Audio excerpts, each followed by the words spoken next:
Well, hello folks. We are now going to do 11.9 and we're about done with the course. We have 2 lectures left, 11.9 and 11.10. The cool thing about 11.9 is we now are starting to reach the point where we're going to be smarter than our calculators. So first off, the geometric series adds up to 1 over 1 minus x, but there's a slight requirement. X has to be absolute value less than 1, which means x is between minus 1 and 1. And if you plug in 1 or minus 1, it actually doesn't converge. However, that means that we have a series representation for a function you know how to graph. 1 over 1 minus x has an asymptote at 1. When you plug in 0, you get 1. Looks like this. But this series representation only works from here, and so it graphs that function. Now, if you want to see this function from here, you can start graphing little pieces of it. For example, you could graph 1 plus x. That would look like this. And it's not very close to that function in that region. So there's y1. But then you can say, well, let's try that again. Let's try 1 plus x squared. 3 of those. We'll call this y2. And now that's a quadratic that turns out to look something like this. It's much closer. Now obviously it's going to be way off here, but it started doing what we call convergent as a function. It gets closer and closer and closer. This is really cool. It says that functions can be represented by series and they're approximately equal to them. And so if we determine how accurate our series is, then we can determine what it would mean to, say, approximate sine x and draw several of these functions. And if they're really, really close, let's say to 8 decimal places, that's just like your calculator. So now there's a lot of tricks that we can do with the geometric series. So first off, I'm going to show you a couple of tricks. What happens if we take 1 minus x and we substitute in for x, we change it to minus x?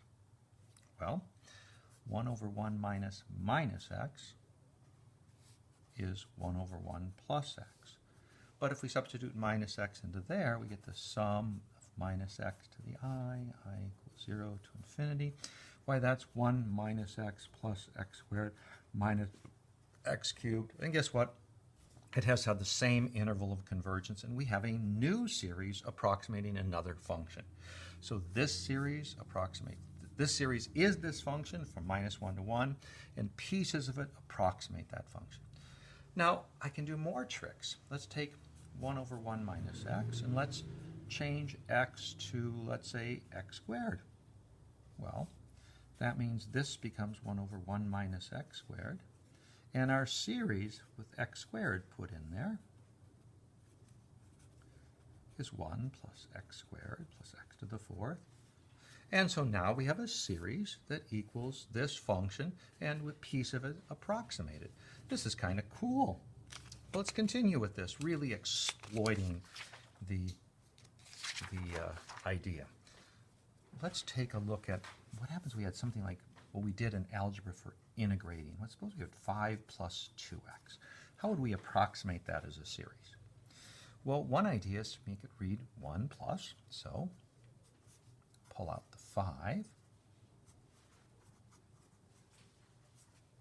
And then I'll write it 1 over 5 times 1 minus a minus 2/5 x. And now it looks like 1 over 1 minus something substituted in the geometric. So I've got 1/5 of the geometric series with a minus 2/5 put in, or I have 1/5 of 1, put in 1, minus 2/5 x, plus 2 squared x squared over 5 squared, minus 2 cubed x cubed over 5 cubed. Well, I have an alternating series which approximates this function. This is called the algebra of series, and we can do all sorts of funny things. Like, let's take this one and multiply by x to the 4th. Well, That means just multiply this by x to the fourth. And so the series would look a little different. So these series manipulations are very powerful. They start allowing us to express functions and different things in unique ways and come up with series that we didn't know before about other functions. So they're the first theorem that really needs to be proved, and I'm not going to prove it, but I bet you could have an idea of how proofs go if we had a rule for what it meant let me just demonstrate. Suppose I have a series, which is a sum of some ai, x to the I equals 0 to infinity. And I don't know what these ai's are, anything at all. Since you just saw me manipulating it, why don't we try some calculus on it? Let's see if we could take a derivative. Now, I don't know if you want to believe in the infinite derivative law. In other words, take a term-by-term differentiation, but I'm going to give it a try. And I'm going to say that the I goes in front, power gets reduced by 1, and now I can't start at 0 because that would give me an x to the minus 1, and that wouldn't be there. The first constant derivative would be 0, and the power of x would produce a constant. So the first one I want here is the 1 to infinity. So what does that say? It says if we had a0 plus a1x plus a2x squared, and if we took a derivative, wouldn't you agree that that would be gone? This would be a1, so we have 1a1 x to the 0. Then we have 2a2x to the first. The 2 came in front, a2 x to the 2 minus 1. Yeah, this seems to be very reasonable. Well, here's the neat thing about it. Let's integrate the function. How about we integrate the sum? And now, do you believe, just like the derivative, rather than taking the derivative of each piece after the sum, can I do the sum of the integral of each piece? So now the integral of x to the I is ax to the I plus 1 over I plus 1, and then we have a sum still in front. Well, what would that look like? The integral of a0 would be a0x. Well, put in 0, we get a0x over 1. Plus, now integrate a1x, we get a1x squared over 2, and we put in 1 here, we get a to the 1 plus 1, ax2, 1 plus 1, 2, a2, oops, a1. It's working. So it seems if we have a series, we get these other series, and here's the theorem. If f of x is represented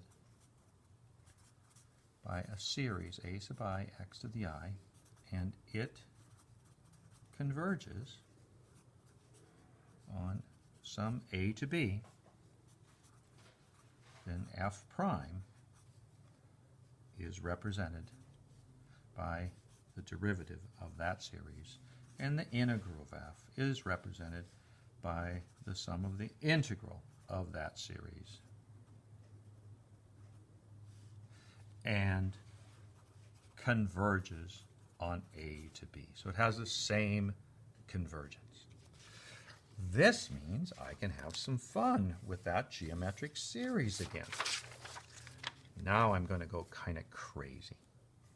I'm going to start with 1 over 1 minus x, which is the sum of x to the I equals 0 to infinity. Now I'm going to dump in x changes to minus x, so I have now 1 over 1 plus x. So this will be the sum of minus x to the I equals 0 to infinity, which is the alternating series, x to the I equals 0 to infinity.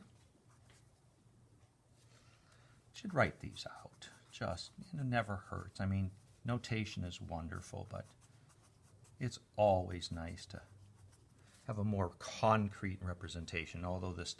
is kind of frustrating. Now I'm going to do another substitution. I'm going to go on a roll here, and I'm going to change now x to x squared. Now, why would I do that? Well, one reason is because I can. That's the whole idea of climbing a mountain, I guess, or fighting a battle against not an enemy, but a football team, or learning how to juggle, who knows.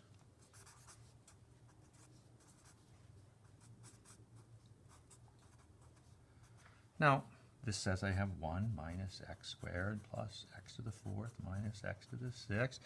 So very clear. Now I'm going to have some fun. I've created a series that represents the geometric, a series that represents the other flipped geometric, a series that represents 1 over 1 plus x squared. But now we know that this is arctan of x. And now I'm going to integrate term by term. Integral of 1 is x. Integral of x squared is x cubed over 3. Integral of x to the 4th is x to the 5th over 5. Integral of x to the 6th is x to the 7th over 7th. And I bet you can see the pattern.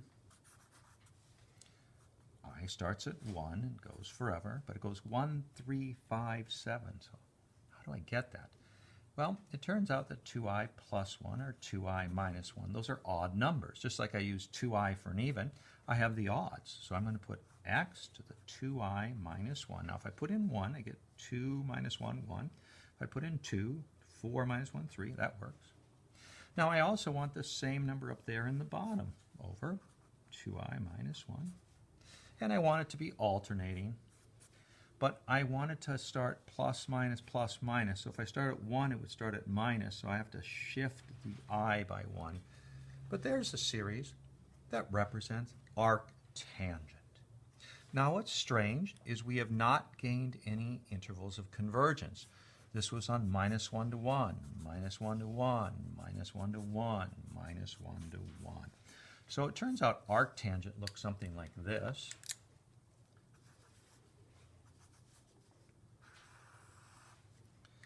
But we have a series that represents it only here. Kind of odd, but that's how it works. Wow.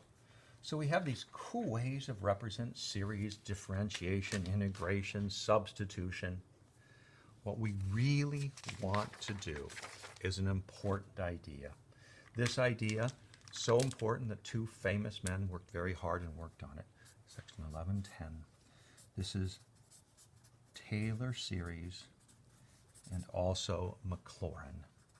Now, I'm a big believer that the Maclaurin has a capital L in it. That's what I was taught. In fact, it's in my old book from 1967. But our book doesn't have a capital L. I'm not sure. Oh, that's an I. Now, what these men studied was they wanted to take a function and find a series for it. So, as an example, the square root of x would be great to have a series. The log of x, it would be great to have a series. E to the x, it'd be great to have a series. What other functions don't we know? How about just simply the sine of x, maybe in degrees? What's its answer? The cosine of x. We'll do it in radians. What's its answer? In other words, all these famous functions that we have ideas and we don't have a rule written down, but we've got a calculator button, it would be nice to know their series. Well, I'm going to demonstrate that I can convince you that what the e to the x looks like. I'm going to write down a series. Consider a function which is 1 plus x squared over 2 plus x cubed over 3 factorial. I'm going to put the factorial in there, plus dot, dot, dot. In other words, the sum of 1 times x to the n over n factorial. N starts at 0 and goes forever. Now, let's use the ratio test to determine if this series has a radius of convergence. So the ratio test is an plus 1 over an. And so we put an n plus 1 in here, and we get 1 times x to the n plus 1 over n plus 1 factorial divided by 1 times x to the n over n factorial, absolute value. Invert and multiply. and I'm going to do some things here. X to the n plus 1 is x times x n. N plus 1 factorial says you start at n plus 1, then go down to n and forever, but I'll just write n factorial. Flipping this one, we have n factorial over 1 times x to the n. And oh my goodness, this cancels that, this cancels that, and we get x over n plus 1.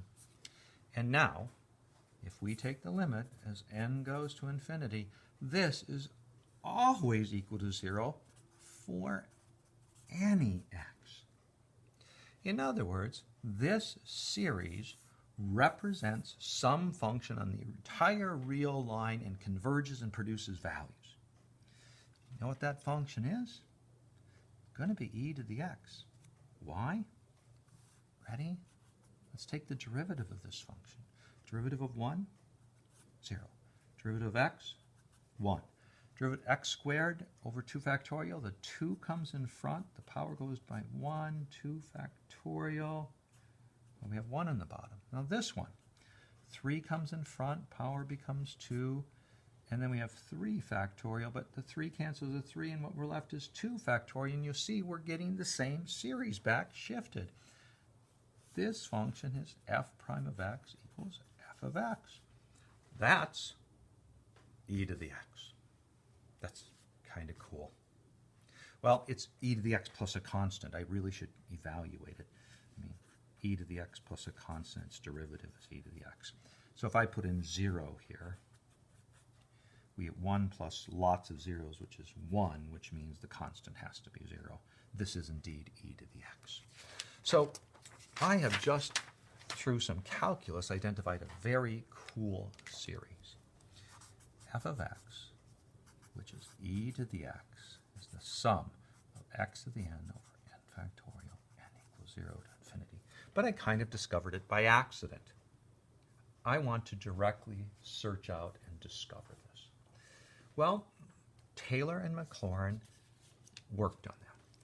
Taylor did it slightly different than Maclaurin. Taylor was actually more general. Maclaurin was focused. Taylor investigated series that had some number in front, but he wrote x minus a fixed value of a to the I equals 0 to infinity. He called this a centered at x equals a series. And something's very cool about this series. If this is some function, you can always plug in a because you'll have what?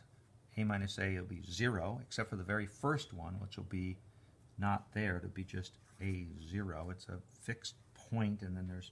So it has a very specific value to start with. Maclaurin said I didn't like the a. He said, I'm just going to investigate functions that are just regular power series. But both of them wanted to find a series that represented a specific function. They didn't just write down a series and see what function they got. They wanted the idea to be start with f and move forward. Now, Taylor also had to pick a point A to move forward from. So be it. It's not surprising. I mean, think about the square root function. You happen to know the square root of 9 is 3, right? Maybe there's a series that will represent the square root function very nicely around at this point, but its radius convergence isn't very big. You know, who knows? Not all series have a radius of convergence of infinity like e to the x did. Well, it turns out that both of them stumbled on the following amazing fact. When they built their series, both Taylor and Maclaurin came up with this one special fact, that when you start with f of x and you want to build a series, it turns out you've got to take lots of derivatives and then evaluate it at some point and divide by n factorial to get the series that represents f. Now for Taylor, he had to plug A into there. And for Maclaurin, he just plugged 0 into here. So I'm going to write Taylor's theorem. Taylor's theorem says if you start with a function, this is your start, then you take every single derivative, evaluate it in A, multiply it by x minus a to the n, divide by n factorial, and add it up. They should be equal on the interval of convergence. Maclaurin, his A was 0. And so his theorem said, if you start with f, take all of its derivatives, evaluate at 0, multiply by x to the n over n factorial, you will get f on the interval of convergence. So I'm going to actually create Maclaurin series for sine. I'm going to demonstrate that we're going to get a formula for the sine function that's not terribly hard. So I'm going to start with f of x equals sine of x. And I'm going to be, it's actually, a Maclaurin series is Taylor at x equals 0. That's called Maclaurin. What I'm going to need is all of its derivatives, but sine is a very nice function. Its first derivative is cosine of x. Second derivative is minus sine of x. Its third derivative of sine is cosine is minus cosine of x. Its fourth derivative of cosine is negative sine, negative sine, back to sine, and now it's going to repeat sine, cosine. Oh, this is kind of really neat. So we know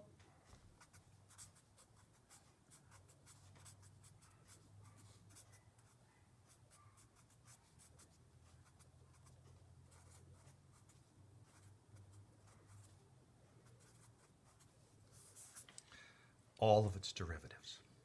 Now, we're going to evaluate them. We want all the derivatives evaluated at 0. We're doing the Taylor series about 0 or the Maclaurin series. Well, sine of 0 is 0. Cosine of 0 is 1. Sine of 0 is 0. Cosine of 0 is 1 with a minus in front of it. Now we're going to repeat. Sine of 0 is 0. Cosine of 0 is 1. Minus sine of 0 is 0. Minus cosine of 0 is negative 1. So this pattern will repeat. This means we can write down the series that represents our sine function. It's represented by the following series. This number over 0 factorial times x to the 0 plus this number over 1 factorial x to the first plus this number over 0 over 2 factorial x squared plus this number minus 1 over 3 factorial x cubed. And now this repeats. Now if we write them out, we discover we get the following. X minus x cubed over 3 factorial. The next one is plus x to the 5th over 5 factorial. The next one is minus x to the 7th over 7 factorial. And this has just made you as smart as one of the buttons on your calculator. This is the infinite formula for sine. But since we took derivatives, derivatives have to be done in radians. So this is the radian measure of sine. If you want the degree measure, you just have to substitute in x how you convert to radians degrees. What is it? 2 pi radians equals 360 degrees. So if we want degrees to go in there, so you take, do 2 pi divided by 360, it converts degrees to radians. So if I have x degrees and I multiply it by 2 pi over 360, that will be x radians. Oh, so I can put in here, I can put the sine of x degrees. I need that plugged in there. 2 pi over 360 x to the n. but n is only the odd, so this will be 2n minus 1 over 2n minus 1 factorial, n equals 1 to infinity. I have a formula for the sign in degrees. That's okay. It's nice to be able to know that. I have to know pi in order to do it, but that's okay. We have a formula. Now, I'm going to take out a calculator here. Well, actually, let's guess what should happen.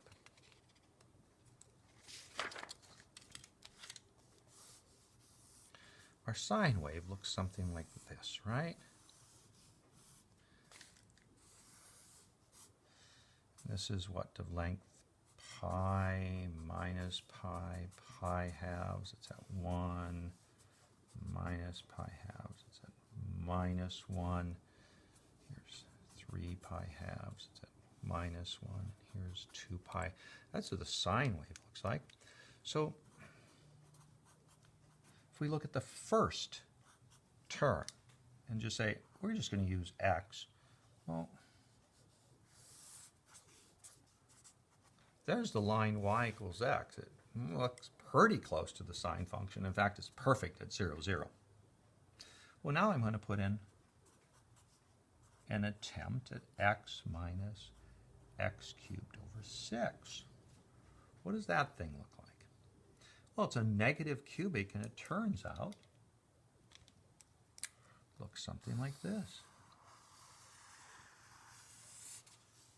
And you know what? It's closer to the sine wave. It's a better guess. Now, if we stop at some point,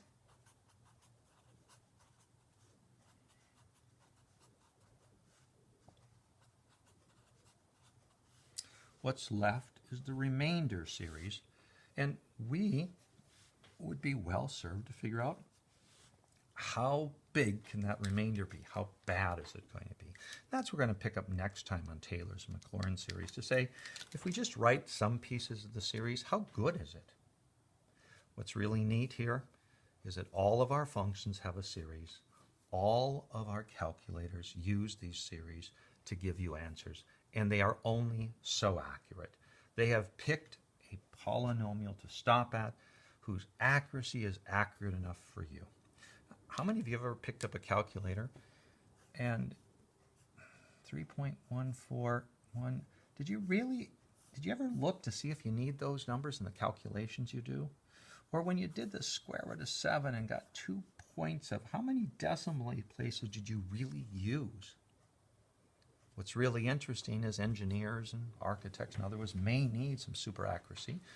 I mean, if we're going to build a rocket, we're going to have a satellite orbit Earth, but in general, chemists will tell you that often we don't need terribly many decimals here. So if I discover, let's say, that the remainder is, say, bounded by 0.0001, all of a sudden I have a value that's not very far off from the sine, or a value that's not very far off from the cosine or the square root. And it's a number that's going to be great. So when we create a square root sequence, so we have a polynomial, and we know that that polynomial, say, is the right answer, maybe up to 0.001, down to the right answer minus 0.0001, means that the answer we have is accurate, that these are right. And so you pick your degree of accuracy and you get your number that you like, and you do that by understanding the remainder. So, who knows pi after 3.14? You ever memorize those? I was always bothered by that, but I do know a couple more, but I pretty much always use 3.1415 is what I need.